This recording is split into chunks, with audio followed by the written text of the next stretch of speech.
नमस्कार स्टूडेंट्स, मैं doctor Sudesh Chaudhary physical chemistry YouTube channel में आप सभी का स्वागत करती हूँ। हम लोग बीएससी थर्ड ईयर की फिजिकल केमिस्ट्री पढ़ रहे थे। उस फिजिकल केमिस्ट्री में हम यूनिट फर्स्ट स्टार्ट कर रखी थी आप लोगों की। यूनिट थर्ड मैंने आप लोगों को कंप्लीट करवा दी है। अब हम फर्स्ट यूनिट स्टडी कर रहे हैं।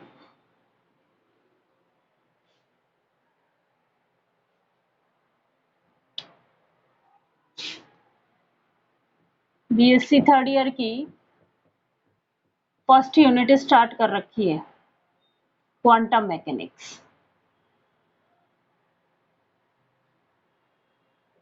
इस क्वांटम मैकेनिक्स में मैंने आप लोगों को ब्लैक बॉडी रेडिएशंस कंप्लीट करा दिया। ब्लैक बॉडी के बाद हमने फोटो इलेक्ट्रिक इफेक्ट पढ़ा है। फोटो इलेक्ट्रिक इफेक्ट के बाद मैंने आपको कॉम्पटन इफेक्ट स्टार्ट करवा रखा था। कॉम्पटन इफेक्ट में हमने कल इसके कॉम्पटन शिफ्ट की वैल्यू फाइंड आउट की थी, डेल लैम्डा। मैं थोड़ा सा एक बार डिस्क्राइब कर देती हूँ कि कैसे की थी। इसमें हमने दो जो है वो एक एनर्जी कंजर्वेशन लॉ फॉलो करवाया था और एक मोमेंटम कंजर्वेशन लॉ फॉलो करवाया था। इन दोनों लॉ का यूज किया था। एनर्जी कंजर्वेशन लॉ के जो मोमेंटम लॉ था उसमें हमने x कंपोनेंट लिया था और y कंपोनेंट लिया था, क्योंकि दोनों ही जो है वो मोमेंटम जो है वो डायरेक्शन के साथ जुड़ा हुआ रहता है। हमने क्या कहा था कि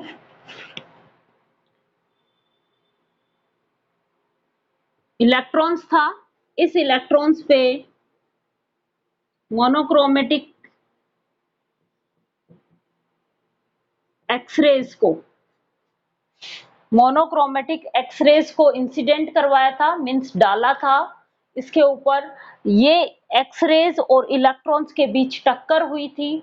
टक्कर के बाद ये माना था कि इलेक्ट्रॉन्स तो इस डायरेक्शन में मूव कर रहा है और जो आपकी लाइट है वो इस डायरेक्शन में मूव कर रही है।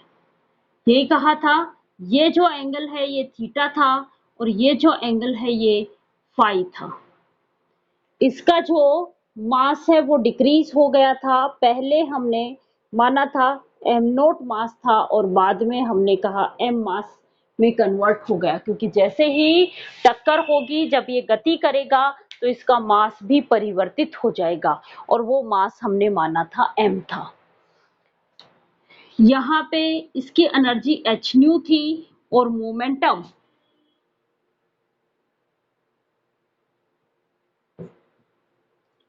एच न्यू अपॉन सी था। यहाँ पे एनर्जी स्कैटर्ड लाइट की जो एनर्जी है ये एच न्यू डैश थी और मोमेंटम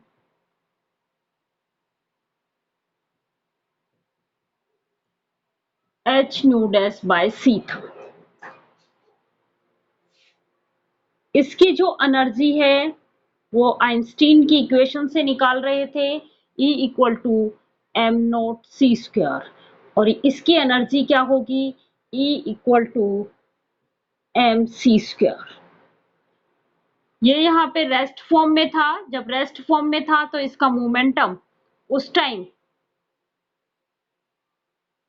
0 था और टक्कर के बाद ये v वेग से गति कर रहा था तो इसका मोमेंटम mv होगा। ये सारी चीजें अगर हमें पता है तो हम इसको आसानी से निकाल रहे हैं उन दो लॉज को यूज करते हुए। पहला था एनर्जी कंजर्वेशन लॉ,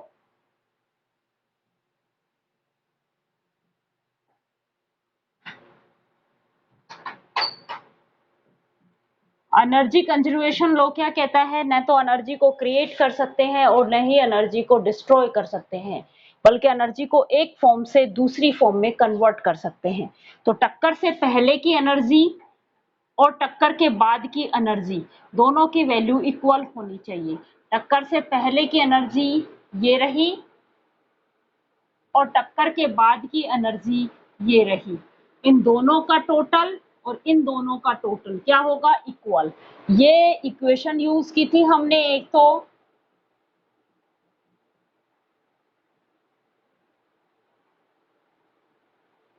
ये वाली इक्वेशन यूज की थी एक तो, दूसरा हमने ये कहा था कि मोमेंटम लो, मोमेंटम कंजर्वेशन लो मीन्स टक्कर से पहले मोमेंटम और टक्कर के बाद का मोमेंटम कांस्टेंट रहता है। यहाँ पे हम momentum x component means x direction में देख रहे थे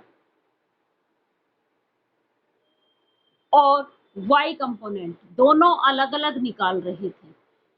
देखो आप, एक बात मैंने ये कहा था कि जिसके साथ एंगल बन रहा है, जिस एक्सिस के साथ ये एंगल बना रहे हैं, उस केस में हम इनको कोस की फॉर्म में लिखेंगे। किसकी फॉर्म में लिखेंगे? कोस की फॉर्म में। और जब जिस एक्सिस के साथ ये एंगल नहीं बना रहे हैं, उस फॉर्म में इनको लिखेंगे तो साइन की फॉर्म में लिखा जाएगा। अब देखो यहाँ पे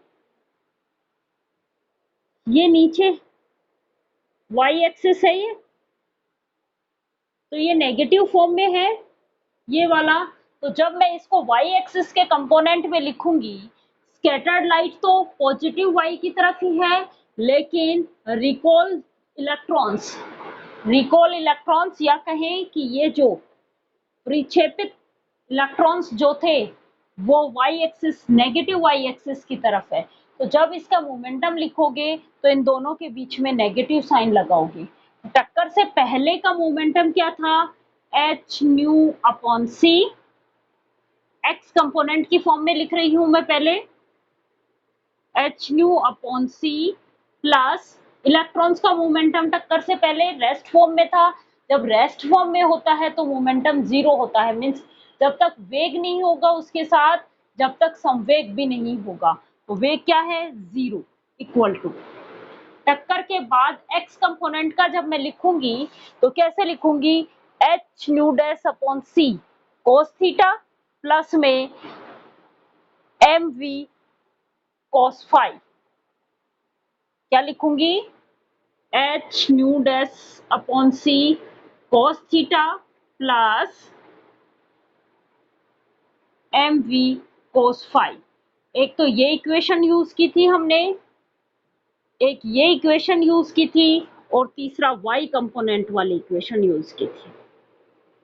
इक्वेशन लिखना सिखा रही हूँ वापस आप लोगों को, आप एक बार सीखो इसको। जब इक्वेशंस लिखनी आ जाएंगी उसके बाद तो आपका रीअरेंजमेंट था, सारा मैथमेटिकल फॉर्म थी। वाई कंपोनेंट में क्या था? देखो आप, वाई कंपोनेंट में टक्कर से पहले कोई वाई में था क्या? वाई एक्सिस में कोई नहीं था, वाई एक्सिस में कोई नहीं था, मीन्स टक्कर से पहले वाई कंपोनेंट में मूवमेंट जीरो था, मोमेंटम जीरो था। टक्कर के बाद क्या होगा? एच न्यू डैश अपॉन सी, ये एक्स एक्सिस के साथ थीटा कोण बना रहा है, तो वाई एक्सिस की फॉर्म में जब मैं लिखूंगी तो कैसे लिखूंगी?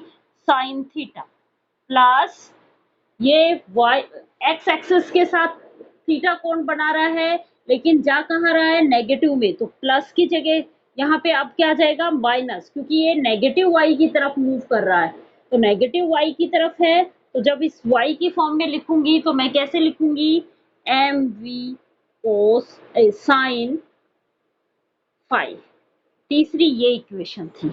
इन तीनों इक्वेशंस का यूज किया था। उसके बाद इन तीनों इक्वेशंस को हम एमवीसी की फॉर्म में एक साथ लिख लिया था। इन दोनों इक्वेशंस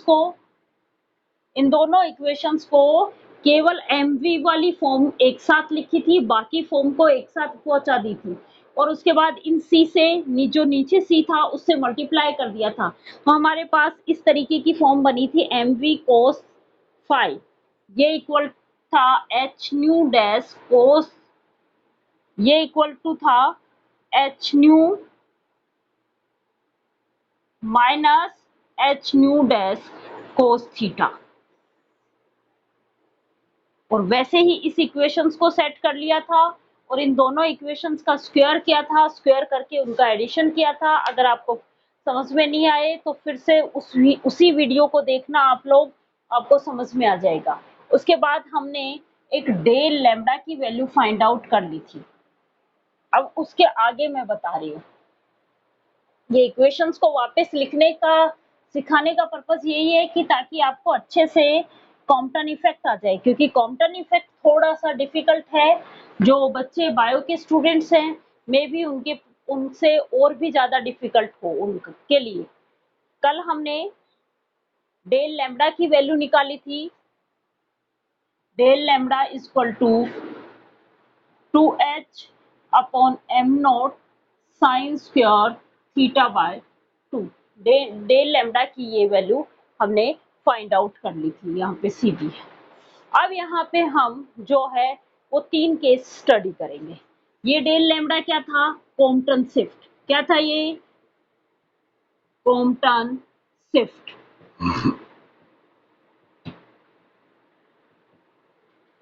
कि स्कैटर्ड लाइट और इंसिडेंट लाइट के वेवलेंथ में जो डिफरेंस आता है उस इफेक्ट को क्या कहा, उस शिफ्ट को क्या कहा जाता है? Compton shift. अब यहाँ पे हम 3 केस स्टडी करेंगे।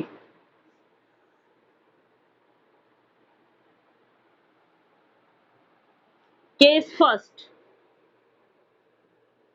फर्स्ट में मैं ये कह रही हूं कि जो ये थीटा की वैल्यू है, ये थीटा जो एंगल थीटा है ये 90 डिग्री का है। केस फर्स्ट में मैंने ये कहा कि जो स्कैटर्ड थीटा है वो 90 डिग्री पे है, मीन्स वो वाई एक्सिस पे है। ये इस तरीके से बनाया था आपने, ये एक्स था, ये वाई था, तो इनके बीच में बनाया था ये वाला थीटा बनाया था। ये कहा जाए कि ये जो लाइट स्कैटर्ड हो रही है वो अपने इंसिडेंट लाइट के परपेंडिकुलर हो गई। ये इंसिडेंट लाइट थी, यदि इसके पैरेलल होगी तब तो एंगल थीटा की वैल्यू 0 हो जाएगी। ध्यान रखना, जब स्कैटर्ड लाइट जो है वो इंसिडेंट लाइट के पैरेलल हो जाएगी तो थीटा की वैल्यू 0 हो जाएगी। जब उसके परपेंडिकुलर हो जाएगी तो थीटा की वैल्यू 90 डिग्री हो जाएगी। थीटा की वैल्यू 90 डिग्री हो जाएगी। और जब इस एक्सिस के ही रिवर्स में हो जाएगी, इस एक्सिस के रिवर्स में हो जाएगी तो इनके बीच में पूरा एंगल बन जाएगा कितना? 180 डिग्री का। जब एक्स एक्सिस के जो इंसिडेंट लाइट है उसकी डायरेक्शन के अपोजिट डायरेक्शन में मिलेगी तो पूरा एंगल बनेगा कितने डिग्री का? 180 डिग्री का। पैरेलल होगी तो 0 होगी, अपोजिट होगा तो 180 डिग्री का एंगल होगा, और यदि उसके परपेंडिकुलर होगी तो 90 डिग्री का एंगल बनेगा। केस फर्स्ट मैंने लिया कि ये स्कैटर्ड लाइट जो है वो इंसिडेंट लाइट के परपेंडिकुलर है। फर्स्ट केस मैंने लिया scattered light perpendicular to incident light। Perpendicular होगी तो थीटा की वैल्यू क्या होगी? 90 डिग्री। अभी आपको बना के दिखाई थी, ये इंसिडेंट लाइट थी, तो इंसिडेंट लाइट एक्स एक्सिस में है, परपेंडिकुलर का मतलब क्या है? वाई एक्सिस में जाना। इस वाई एक्सिस पे जाना तो ये एंगल कितने डिग्री का हो गया? 90 डिग्री का एंगल हो गया। तो ये 90 डिग्री का वैल्यू मैं यहाँ पे रखूं तो del lambda is equal to क्या होगा? 2h m naught c sine square 90 by 2। कितना हो गया? 45। कितना हो गया ये? 45। और साइन 45 की वैल्यू होती है 1 अपॉन अंडर रूट 2। साइन 45 की वैल्यू जो होती है वो होती है 1 अपॉन अंडर रूट 2। तो del lambda is equal to 2h m naught c sine square 45। ये हमारा आ गया। मैं इसको सोल्व कर रही हूं, इस इक्वेशंस को, इसी के आगे del h is equal del lambda is equal to del lambda is equal to h जो होता है वो फ्लांक कांस्टेंट होता है जिसकी वैल्यू होती है 6.625 इंटू 10⁻⁻27। 6.625 इंटू 10⁻⁻27, ये h था, इंटू में 2 अपॉन m नोट इलेक्ट्रॉन्स का मास होता है जो 9.10 इंटू 10⁻⁻28 होता है, 9.10 इंटू 10⁻⁻28 होता है। c लाइट वेलोसिटी होती है 3 इंटू 10⁻10, c लाइट वेलोसिटी होती है ये, और साइन स्क्वायर 45, साइन 45 की जो वैल्यू होती है वो होती है बेटा 1/√2, तो साइन स्क्वायर 45 की वैल्यू क्या हो गई 1/√2 का होल स्क्वायर, मीन्स क्या हो गई 1/2, ये क्या हो गई 1/√2, और इसका होल स्क्वायर जब मैं इसको सोल्व करूंगी तो ये किस फॉर्म में चेंज हो जाएगा 1/2, इस 2 से ये 2 कैंसिल आउट हो जाएगा, और इन वैल्यूज को ऑलमोस्ट जब आपस में मल्टीप्लाई किया जाएगा तो वैल्यू आएगी 0.0242 एंगस्ट्रॉन, डेल लैम्ब्डा की वैल्यू आएगी 0.242 एंगस्ट्रॉन। मीन्स जब स्कैटर्ड लाइट जो है वो इंसिडेंट लाइट के परपेंडिकुलर होती है उस टाइम कॉम्पटन शिफ्ट जो है वो 0.242 एंगस्ट्रॉन मिलता है। यहां तक क्लियर। दूसरा case,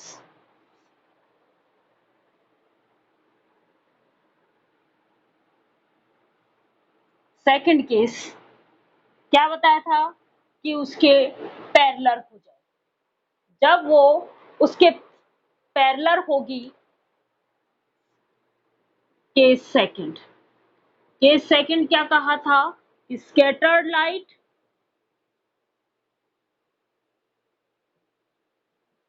and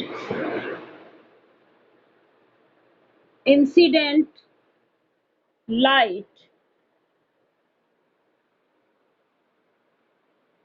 parallel to each other,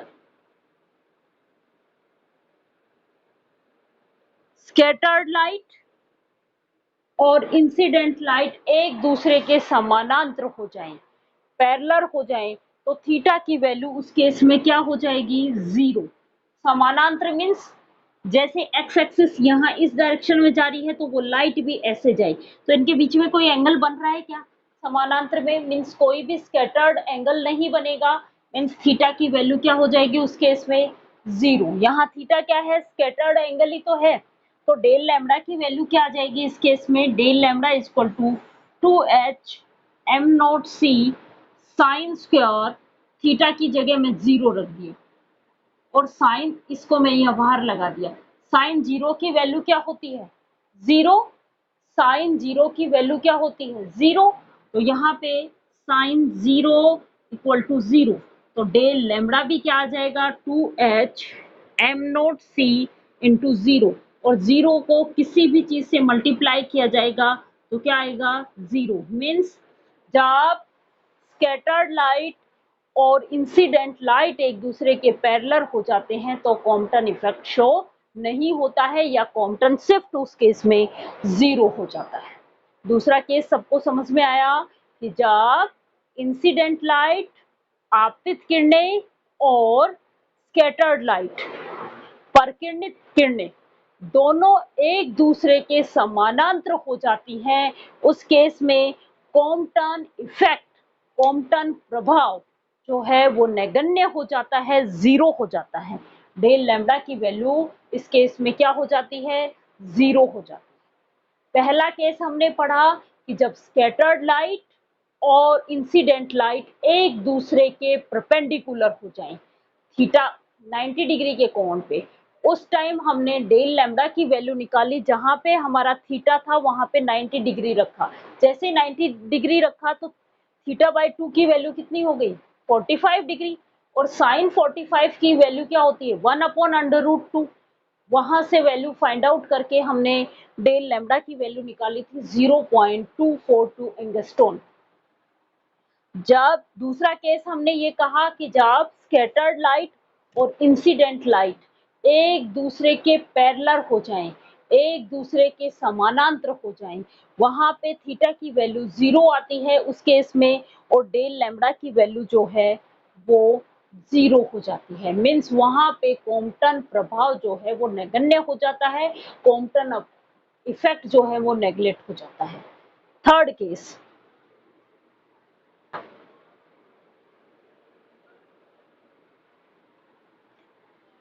third case में ये कहा गया कि स्कैटर्ड लाइट जो है वो एग्जैक्टली अपोजिट हो जाए किसके, इंसिडेंट लाइट के। स्कैटर्ड लाइट परकिरणित विकिरणें जो हैं वो आपतित विकिरण के विपरीत हो जाए। क्या है तीसरा केस, क्या है, scattered light and incident light opposite to each other।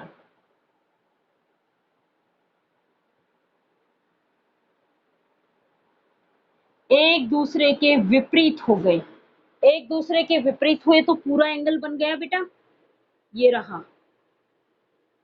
मान लो ये यहाँ पे इंसिडेंट लाइट थी तो स्कैटर्ड लाइट इधर आएगी, तो पूरा एंगल बन रहा है इन दोनों के बीच में 180 डिग्री का। तो थीटा की वैल्यू हमारे पास उस केस में क्या आ जाएगी, 180 डिग्री। तो डेल लैम्डा क्या है, del lambda is equal to 2h m naught c sine square, theta की जगह 180 अपॉन 2, ये क्या आ गया 90, और साइन 90 की वैल्यू क्या होती है 1 होती है। Del lambda is equal to 2h m naught c sine 90 और इसका स्क्वायर, और साइन 90 की वैल्यू 1, तो ये आ गया del lambda is equal to 2h upon m naught c। 2h upon m naught c की वैल्यू अभी हमने निकाली थी जब 45 था तब, ये वैल्यू हमने निकाली थी, ये इस पूरी वैल्यू की वैल्यू होती है 0.20242, 0.0242, इसको 2 से मल्टीप्लाई कर दो तो डेल लैम्डा की वैल्यू आ जाएगी 2 इंटू 0.242, कितनी आई, del lambda is equal to आया एंगस्ट्रॉम। ये वैल्यू हमने फाइंड आउट कर ली। यहाँ पे हमने 3 केस स्टडी किए, एक जब स्कैटर्ड लाइट और इंसिडेंट लाइट एक दूसरे के परपेंडिकुलर होती हैं तब डेल लैम्डा की वैल्यू जो होती है वो होती है 0.0242, जब एक दूसरे के पैरेलल होती हैं तब डेल लैम्डा की वैल्यू 0 होती है, और जब एक दूसरे के अपोजिट होती है तब लैम्डा की वैल्यू, पहला केस था परपेंडिकुलर वाला जिसमें थीटा की वैल्यू 90 डिग्री थी, जिसमें थीटा की वैल्यू 90 डिग्री थी, उस केस में डेल लैम्डा की वैल्यू हमने निकाली थी 0.0242 एंगस्ट्रॉम। दूसरे केस में जब पैरेलल थी, पैरेलल लाइनों को ऐसे दिखाते हैं, जब पैरेलल थी थीटा की वैल्यू उस केस में 0 थी और डेल लैम्डा जो था वो 0 हो गया था, मीन्स यहाँ पे कॉम्पटन इफेक्ट शो नहीं होगा। चौथे केस में, तीसरे केस में जब अपोजिट हो गई थी, अपोजिट डायरेक्शन, अपोजिट डायरेक्शन में आ गई थी, अपोजिट डायरेक्शन में आ गई थी, उस केस में थीटा की वैल्यू 180 डिग्री हो गई थी और डेल लैम्डा की वैल्यू आ गई थी 0.0484 एंगस्ट्रॉम। ये तीनों वैल्यूज आपको ध्यान होनी चाहिए किस केस में क्या आती हैं, और ये वैल्यू भी आपको ध्यान होनी चाहिए कि डेल लैम्डा क्या निकल के आया था 2h upon m naught c sine square theta by 2। ये था आपका पूरा कॉम्पटन इफेक्ट, कि कॉम्पटन इफेक्ट किसे कहा जाता है वो बताया मैंने, कि जब पार्टिकल्स पे लाइट का एक्स रेज डाली जाती हैं तो ये लाइट जो है वो स्कैटर्ड हो जाती है, परकिरणित हो जाती है, और ये जो परकिरणित लाइट है इसकी वेवलेंथ जो है वो बढ़ जाती है, या कहें कि इसकी एनर्जी जो है वो कम हो जाती है इंसिडेंट लाइट से। तो ये इफेक्ट जो है वो कॉम्पटन इफेक्ट कहलाता है। और जो वेवलेंथ में डिफरेंस आया स्कैटर्ड लाइट की wavelength lambda dash minus lambda, इसको हम कॉम्पटन शिफ्ट कहा, जिसको डेल लैम्ब्डा से डिनोट किया। उसके बाद हमने इस इफेक्ट का यूज करते हुए हमने डेल लैम्ब्डा की वैल्यू फाइंड आउट की। इस डेल लैम्ब्डा की वैल्यू को फाइंड आउट करने के लिए हमने दो रूल फॉलो करवाए। एक कि एनर्जी कंजर्वेशन लॉ है, दूसरा मोमेंटम कंजर्वेशन लॉ है। मोमेंटम कंजर्वेशन लॉ जो है वो हम दोनों डायरेक्शन में देखा, एक्स डायरेक्शन में भी और वाई डायरेक्शन में भी। इसके बाद हम इन इक्वेशंस को, ये तीन इक्वेशंस यदि आपको याद हैं, तो इन तीनों इक्वेशंस को रीअरेंज किया गया और उनसे डेल लैम्ब्डा की वैल्यू फाइंड आउट की गई। यहाँ तक आप लोगों का कॉम्पटन इफेक्ट था। Thank you. अब हम अगली क्लास में, कल की क्लास में हाइजेनबर्ग अनसर्टिनिटी प्रिंसिपल कराऊंगी, जो कि आप लोग बहुत बार बोल रहे हो कि हमें हाइजेनबर्ग अनसर्टिनिटी प्रिंसिपल पढ़ाया जाए, तो अब मैं वो पढ़ाऊंगी। वैसे पहले हमें ड्यूअल नेचर करना चाहिए और फिर हाइजेनबर्ग अनसर्टिनिटी प्रिंसिपल पढ़ना चाहिए। Thank you.